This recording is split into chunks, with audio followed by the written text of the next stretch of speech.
করিম সাল্লাল্লাহু আলাইহি সাল্লাম তিন কুল পড়তেন। এটাকে সংক্ষেপে বলা হয় তিন কুল।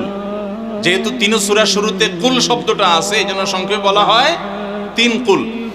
এই তিন কুল ইখলাস, ফালাক, নাস, এই শেষের তিনটা সূরা কোরআনের, এই তিনটা সূরাকে আমাদের প্রিয় নবী সাল্লাল্লাহু আলাইহি সাল্লাম সকাল সন্ধ্যায় পড়তেন।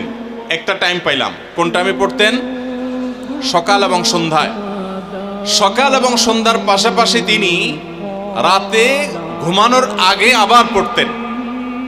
তাহলে দুইটা টাইম পাইলাম। আরেকটা টাইম হলো 5 ওয়াক্ত নামাজের পরেও তিনি পাঠ করতেন। তাহলে কয় টাইম হলো? 3 টাইম। 3 কুল পড়তে হয় প্রতিদিন, রাত পুরা 24 ঘন্টার মধ্যে কয় টাইম? 3 কুল 3 সময়ে পড়তে হয়। সকাল এবং সন্ধ্যা এবং রাত, এই সময়গুলোতে পড়তে হয় প্রত্যেকটা 3 বার করে। 3 বার পড়লে কি লাভ হয়?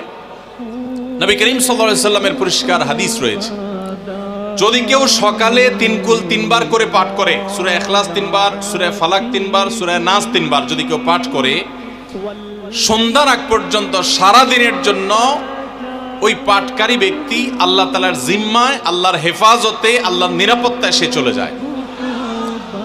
যত প্রকার অনিষ্ট আছে, ক্ষতি আছে, দৃশ্যমান ক্ষতি, অদৃশ্যমান ক্ষতি, সব ধরনের ক্ষয়ক্ষতি থেকে এবং আকস্মিক বিপদ থেকে, মুসিবত থেকে আল্লাহ রাব্বুল আলামিন ওই ব্যক্তিকে হেফাজত করেন, যে ব্যক্তি ইয়াকিনের সাথে, ঈমানের সাথে, দৃঢ়তার সাথে আল্লাহ তাআলার কাছে প্রার্থনা করে এই সূরাটা সকালে 3 বার পাঠ করে। একইভাবে যে ব্যক্তি সন্ধ্যায় পাঠ করে, মাগরিবের আগে বা পরে, আসরের পর থেকে নিয়ে মাগরিবের আগে কিংবা এশার আগ পর্যন্ত পুরো সময়ের ভিতরে যদি কেউ এই 3 কুল 3 বার পাঠ করে, তো সারা রাত জুড়ে ওই ব্যক্তি, এই পাঠকারী ব্যক্তি